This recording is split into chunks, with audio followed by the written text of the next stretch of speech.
Good morning, students. Today we start 13th chapter, our environment and human activities. So first, what is environment? The number of things around us, जितनी भी वस्तुएं हैं हमारे आसपास, out of which some are living, कुछ living हैं and some of them are non living, कुछ उसमें से non living है। वो सभी वस्तुएं इकट्ठा होकर क्या बनाती हैं, एक सराउंडिंग्स बनाती हैं, हमारा आला दुआला बनाती हैं और उसी सराउंडिंग को ही हम बोलते हैं environment. The surroundings in which we live, वो सराउंडिंग जिसके बीच हम रह रहे हैं इज कॉल्ड द एनवायरनमेंट, उसे हम एनवायरनमेंट बोलते हैं। वो लिविंग थिंग्स भी हो सकती हैं, वो नॉन लिविंग थिंग्स भी हो सकती हैं, सभी हमारे आसपास मौजूद होती हैं, जैसे कि प्लांट्स हो गया, एनिमल्स हो गए, सॉइल होगी, वाटर हो गया, एयर होगी, ये सभी क्या हमारे आसपास मौजूद हैं। इनमें से कुछ लिविंग हैं जैसे प्लांट्स, एनिमल्स हो गए, और कुछ इनमें से नॉन लिविंग है जैसे कि सॉइल होगी, वाटर हो गया, एयर होगी, ये नॉन लिविंग थिंग्स हैं। ये सभी मिलकर इकट्ठा मिलकर एक सराउंडिंग बनाती हैं, उस सराउंडिंग को ही हम बोलते हैं environment. Next is pollution.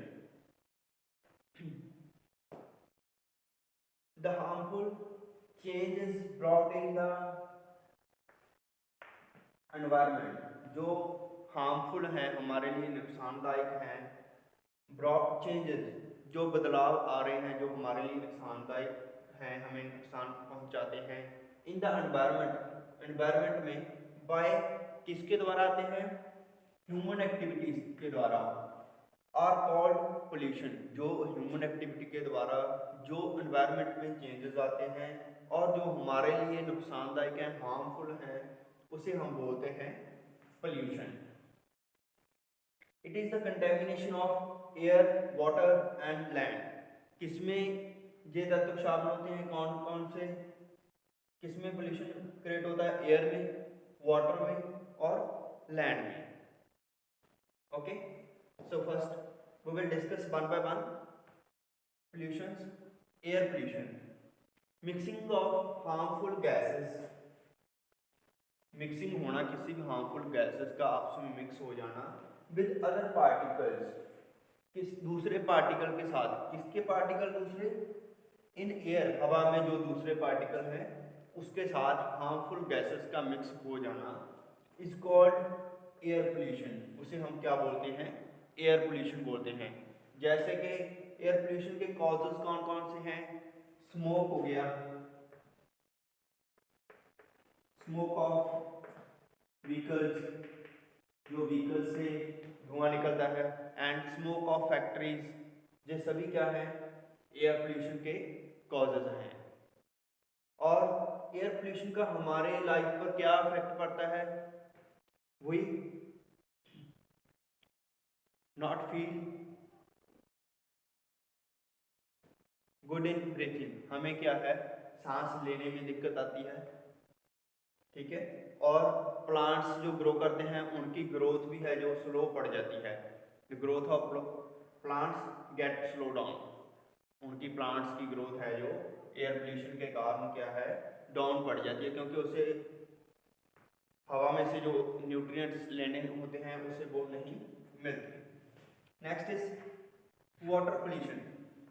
When water sources get contaminated, जब वाटर सोर्सेज में कोई और दूसरे दूषित पदार्थ आ जाते हैं, दूसरे ऑब्जेक्ट्स आ जाते हैं, मिक्स हो जाते हैं, and it is called water pollution, हम उसे बोलते हैं वाटर पोल्यूशन बोलते हैं। जैसे इंडस्ट्रियल एरिया का वेस्टेज होगी, वो अपना वाटर है रिलीज कर देते हैं वाटर सोर्सेज में, जैसे रिवर्स में डाल दिया उन्होंने अपना पानी, अपनी पानी और वेस्टेज को, उससे क्या होगा, रिवर का वाटर है जो पोल्यूट हो जाएगा। ओके, एंड फर्टिलाइजर्स जो हम यूज करते हैं उससे भी क्या है, जब फर्टिलाइजर की वेस्टेज भी जब बाद में वाटर सोर्सेज में जाती है तो भी वो क्या कर देती है, वाटर को पोल्यूट कर देती है। इससे हमें क्या नुकसान होगा, इससे क्या होगा, एक तो प्लांट्स की ग्रोथ प्रॉपर नहीं होगी, हम जब प्लांट्स को पोल्यूटेड वाटर देंगे तो उसकी ग्रोथ सही नहीं होगी, और जब हम इसे पोल्यूटेड वाटर है जो ड्रिंक करेंगे उससे भी क्या है हमें डिजीजेस क्या है ये मिल सकती हैं। कौन कौन सी डिजीजेस हो सकती हैं, जैसे कि टाइफाइड हो गया, मलेरिया हो गया, okay, these like diseases can be occur due to the if we use the polluted water. So this is all about the pollution, air pollution and water pollution. Next about two pollutions we will discuss in the next class, about land pollution and noise pollution. Thank you for now.